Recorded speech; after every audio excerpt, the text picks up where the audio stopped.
आप देख रहे हैं कर्तव्य एवं निष्ठा का बयान, साहित्य और संस्कृति का बयान, समता की आवाज बयान टीवी। जय भीम साथियों, में साक्षी गौतम।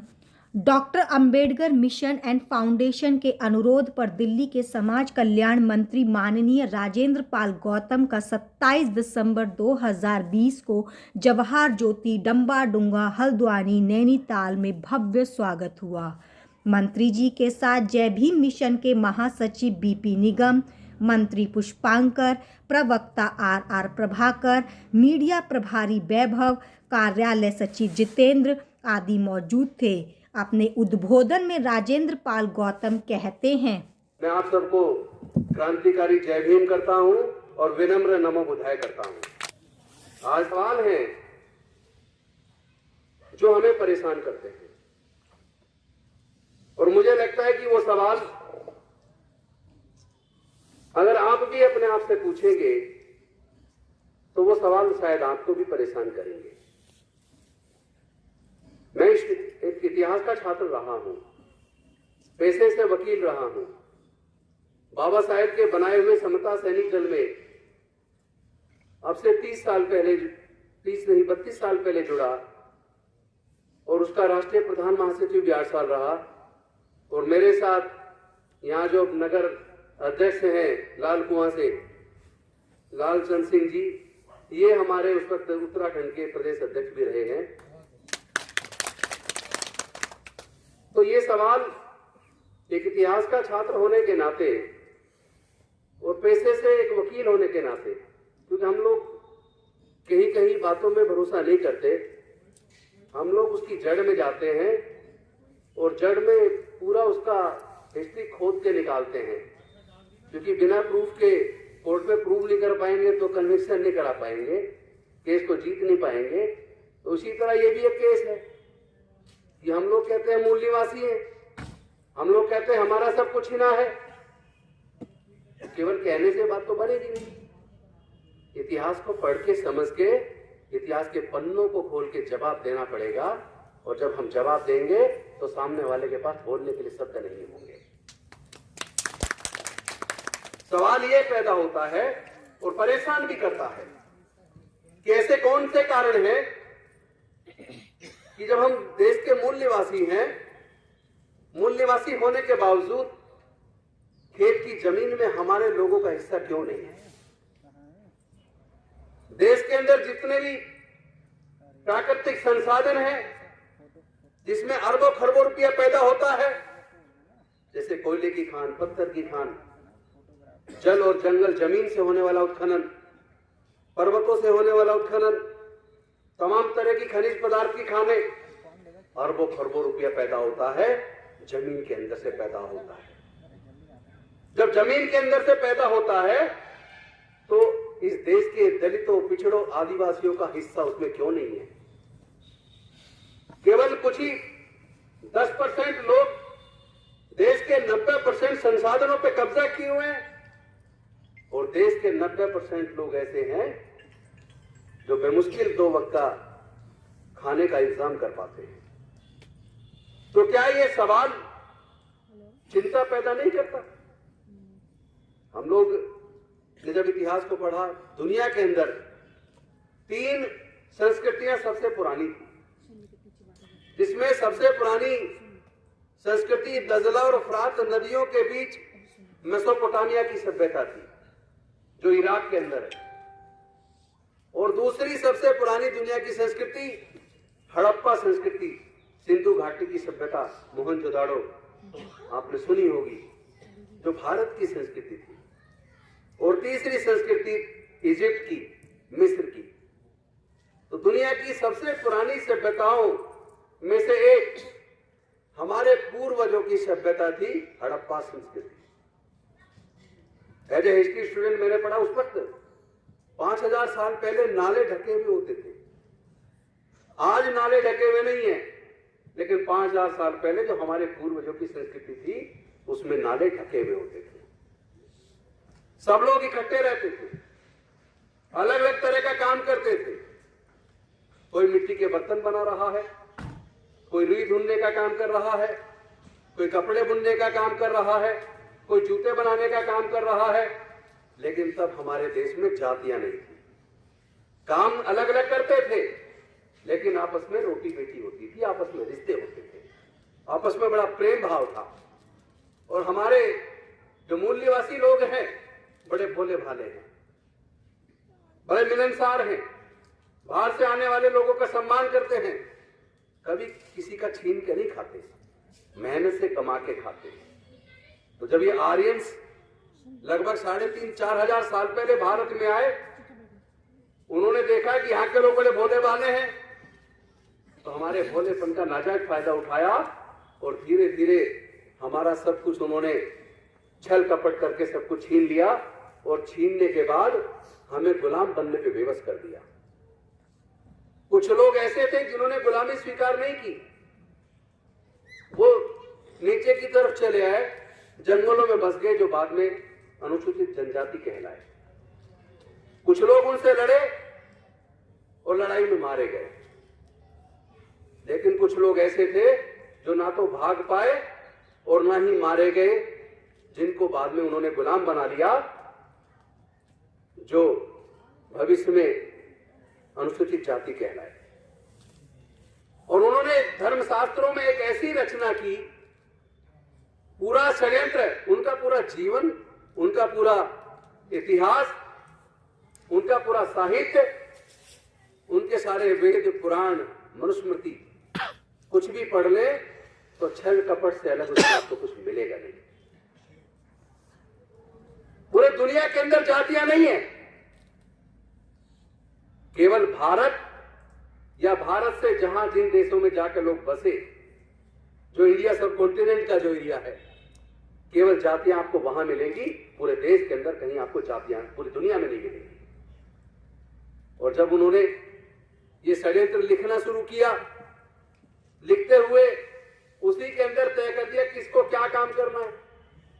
ब्राह्मण का काम पढ़ना पढ़ाना, यज्ञ करना, दान लेना, देना नहीं, दान सिर्फ लेना, कर्म कांड करना। जिन लोगों ने मनुस्मृति को पढ़ा है वो जानते होंगे, जिन्होंने नहीं पढ़ा है तो पढ़ लेना। मेरा एक भी शब्द अगर झूठ पाया जाए तो जो एक चोर की सजा होती है वो मुझे दे देना। मैं एक मंत्री के तौर पे ये बात बोल रहा हूं, ऑन रिकॉर्ड बोल रहा हूं।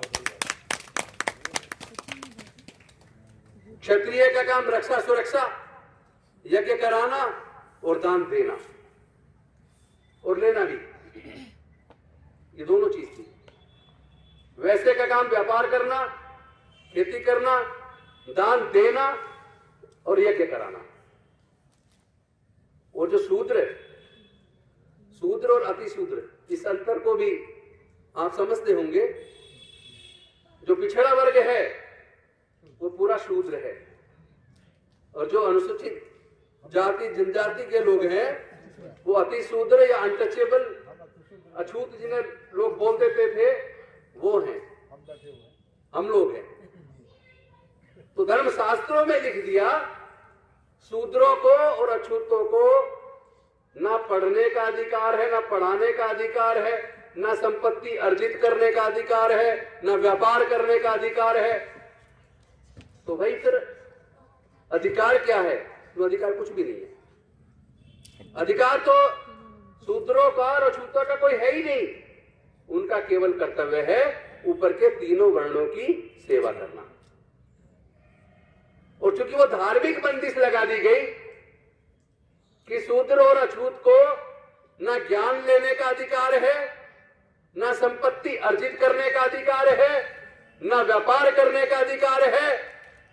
जब मैंने इतिहास को पढ़ा तब मुझे मेरे सवालों का जवाब मिला। यह असली कारण है जिसकी वजह से तमाम देश के दलितों, पिछड़ों, आदिवासियों के पास ना जमीन है, ना व्यापार में उनका कोई हिस्सा है, ना प्राकृतिक संसाधनों में कोई उनका हिस्सा है।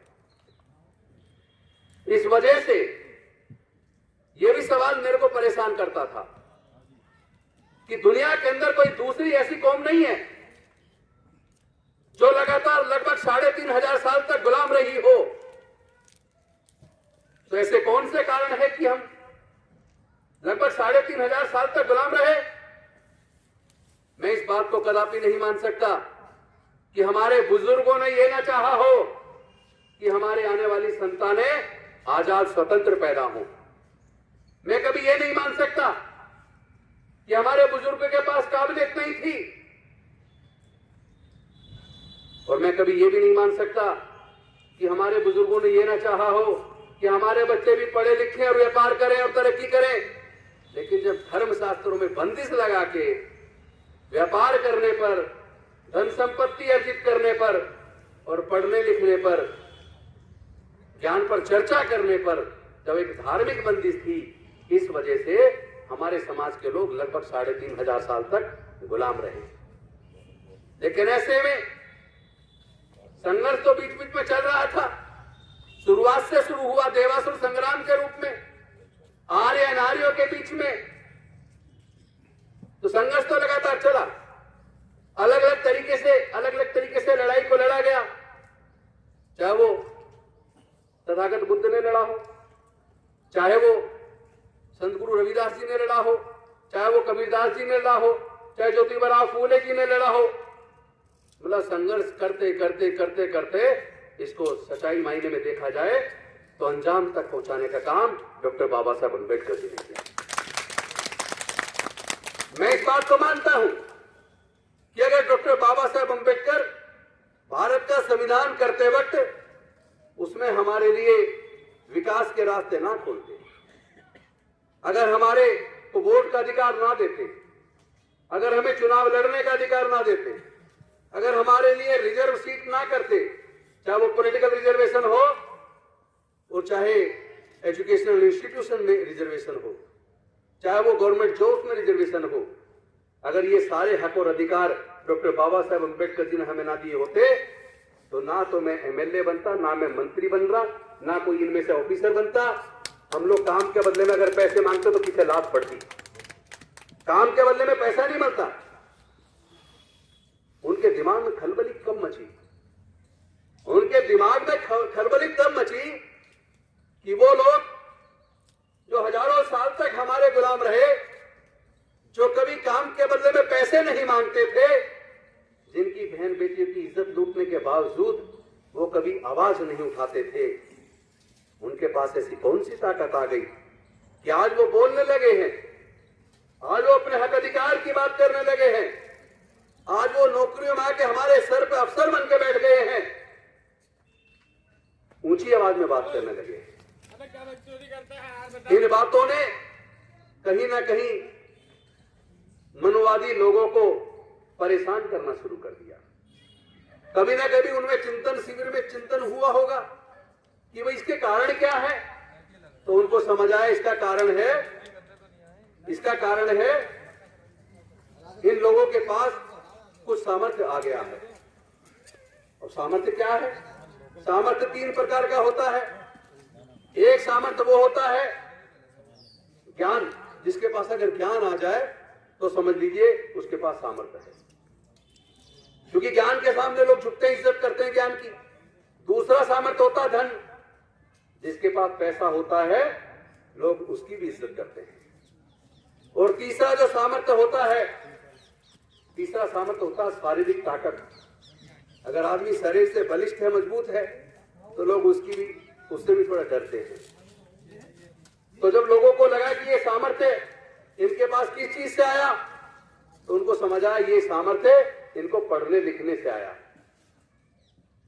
ये सामर्थ्य इनको पढ़ने लिखने से आया।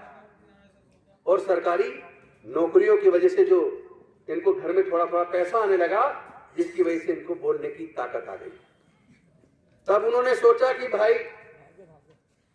अब इनको रोका कैसे जाए, तो इस पे चिंतन शुरू हुआ।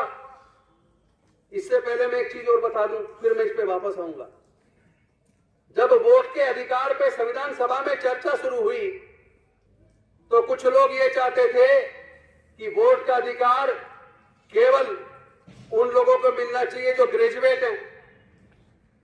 संविधान सभा के कुछ सदस्य वोट का अधिकार केवल उनको देना चाहते थे जो पूंजीपति हैं, और वोट का अधिकार कुछ लोग केवल उन लोगों को देना चाहते थे जो पूंजीपति है, या जमींदार हैं, तो अब सोच के देखो, अगर वोट का अधिकार केवल बड़े बड़े जमींदारों को मिला होता, अगर वोट का अधिकार केवल बड़े बड़े पूंजीपतियों को मिला होता, अगर वोट का अधिकार केवल ग्रेजुएट को मिला होता, तो क्या आज जिस स्थिति में हम थोड़े बहुत उस गुलामी से निकल के आ पाए हैं, जो थोड़ी बहुत तरक्की हमारे लोगों को मिली है, क्या वो मिल पाती? शायद नहीं मिल पाती। इसीलिए हमें इस बात का एहसास होना चाहिए कि हम आज जो कुछ भी है, हमारे पास जो कुछ भी है, वो डॉक्टर बाबा साहब अम्बेडकर जी का दिया हुआ है। अगर वो हमारे लिए संघर्ष ना करते, अगर वो संविधान के माध्यम से हमारे अधिकार सुनिश्चित ना करते, तो शायद आज भी हमारी हालत उसी तरह की होती जो अब से लगभग 3500 साल तक चलती रही। तो मैं समझता हूं आज इन मुद्दों पे चर्चा होनी चाहिए कि आज अगर तरक्की का कोई रास्ता हमारे पास है तो वो केवल शिक्षा है। केवल हम शिक्षा के माध्यम से तरक्की कर सकते हैं। खेत की जमीन हमारे पास नहीं है, व्यापार में हम लोग नहीं है, हमारे पास है क्या? जो कुछ मिला है सरकारी नौकरियों की वजह से मिला है, जो कुछ मिला है केवल एजुकेशन की वजह से मिला है। तो हम लोग अगर कुछ पाना चाहते हैं तो इस एजुकेशन को कब्जा ले। अगर हाथ से एजुकेशन चली गई तो मैं समझता हूं दोबारा हमारा गुलाम बनना तय है। और हमें दोबारा गुलाम बनाने का जो षड्यंत्र शुरू हुआ, उसके लिए इन लोगों ने पब्लिक स्कूल खोलना शुरू कर दिया। अब से लगभग 40 साल पहले, उससे पहले पब्लिक स्कूल नहीं होते थे। चाहे कोई अमीर के बच्चे हों, चाहे कोई गरीब के बच्चे हों, चाहे किसी मंत्री के बेटे हों, चाहे पियोन के बेटे हों, सबके बच्चे सरकारी स्कूलों में पढ़ते थे। तो सरकारी स्कूलों में टीचर पढ़ाता तो सबको एक जैसा था। इतना जरूर उसके साथ जुर्म होता होगा कि हमारे बच्चों को पीछे बिठा दे, अपने बच्चों को आगे बिठा दे, लेकिन पढ़ाता एक जैसा था। और जिस बच्चे के अंदर दम होता था वो डॉक्टर बाबा साहब अम्बेडकर की तरह अपने विकास का रास्ता खोल लेता था।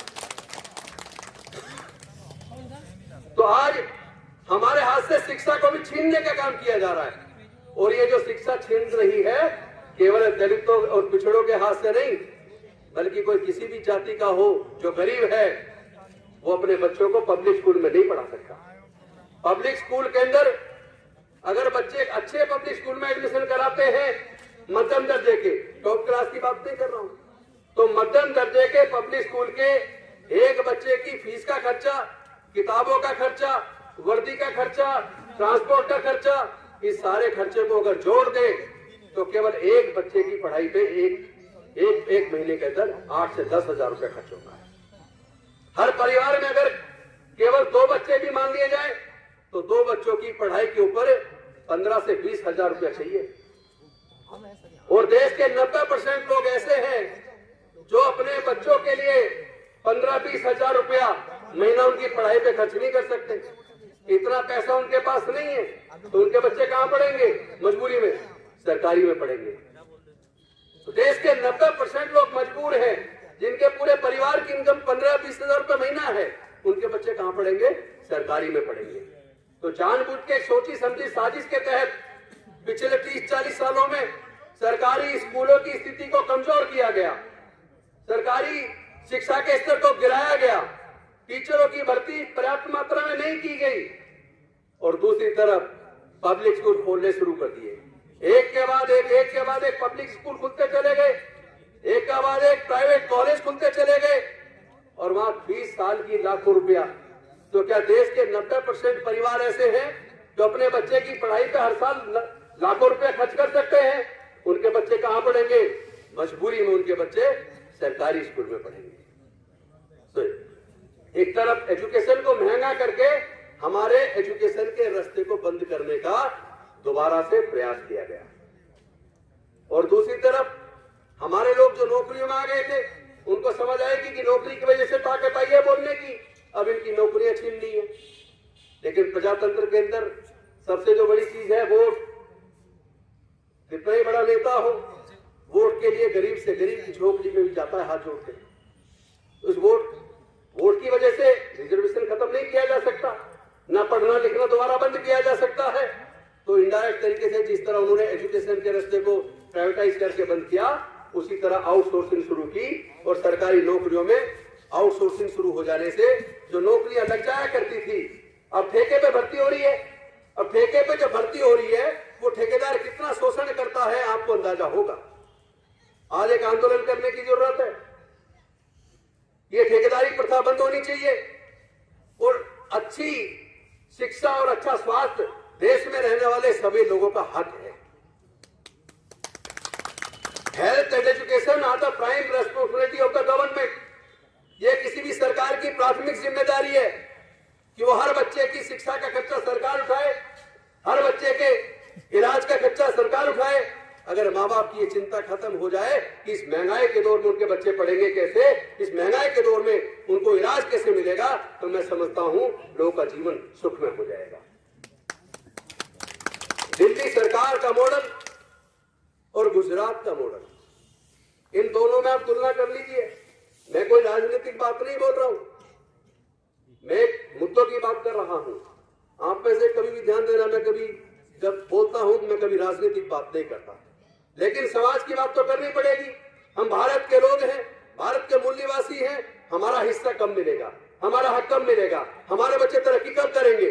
क्या इस माहौल में कर पाएंगे जहां शिक्षा को महंगा करके हमसे छीन लिया जाए? क्या इस हालात में कर पाएंगे जब ठेकेदारी प्रथा लाके सरकारी नौकरियों के रास्ते को बंद कर दिया जाए? तो हो रहा है।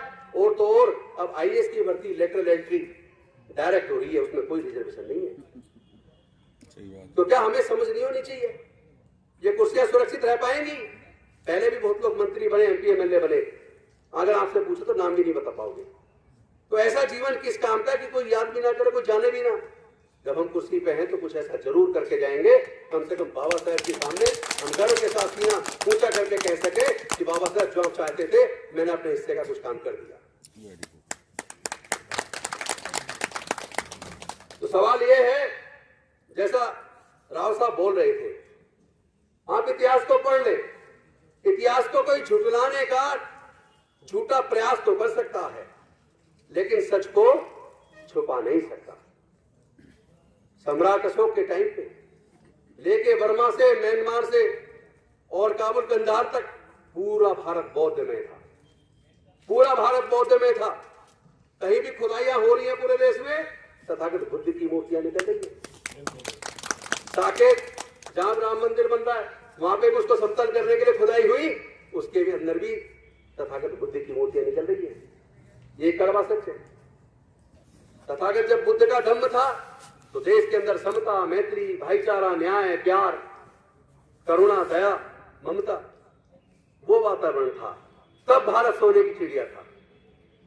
लेकिन जब हमारे जो अंतिम सम्राट थे, सम्राट अशोक के वंशज राजा बृहद्रथ, उनकी उसमें सुंग ने जिस तरह धोखे से, छल कपट से हत्या की, हत्या करने के बाद 84,000 बौद्ध मठों को तुड़वाया, लाखों बौद्ध भिक्षुओं की हत्या करवाई और पूरे भारत से बौद्ध धर्म को विनाश किया। ये इतिहास का हिस्सा है। जो लोग पढ़े लिखे हैं, किताबें पढ़े, उनको इतिहास पता लगेगा। आज समय आ गया है वापस भारत को बौद्ध में एक गौरवशाली भारत बनाने का, और हम बनाएंगे। मेरा ये मानना है कि न्याय की लड़ाई सबको मिलकर लड़नी चाहिए। इसका मतलब ये जाति जो है ये भी गरीब के लिए है, अमीर की कोई जाति नहीं है। बहुत सारे ऐसे फिल्मी कलाकार हैं जो खूब इंटरकास्ट, इंटर रिलीजन शादी करते हैं, वहां कोई चूं चपट नहीं होती। और अब जो उत्तर प्रदेश की सरकार जो ये अध्यादेश लेके आई है, उसके बाद हिमाचल, फिर हिमाचल के बाद हरियाणा, बहुत जल्दी सुप्रीम कोर्ट के अंदर हम लोग भी पिटीशन डालने वाले हैं। भारत का संविधान सबको इजाजत देता धार्मिक आस्था की, धार्मिक स्वतंत्रता का अधिकार सबको मिला है। ये हर आदमी की अपनी मर्जी है, उसकी कहां आस्था, वो किसको मानना चाहता है। गलत तो नहीं कह रहा हूं मैं? तो ये जो अध्यादेश है ये भारत के संविधान का मूल अधिकारों का उल्लंघन करता है। अगर आप भारत के संविधान में आर्टिकल 368 पढ़ेंगे, वो अमेंडमेंट की इजाजत देता है, लेकिन उस पर माननीय सर्वोच्च न्यायालय की अनेकों जजमेंट है। केशव नंदन भारती केस, आपने देखो मिनर्वा मिल्स के, गोलकनाथ के, इन सारे जजमेंट्स के अंदर माननीय सर्वोच्च न्यायालय ने एकदम क्लियर कहा है कि संविधान में संशोधन तो हो सकते हैं, लेकिन उसका basic structure can not be amended. उसका जो बेसिक स्ट्रक्चर है उसको बदला नहीं जा सकता। तो ये जो अध्यादेश है उसको बदलने वाले हैं।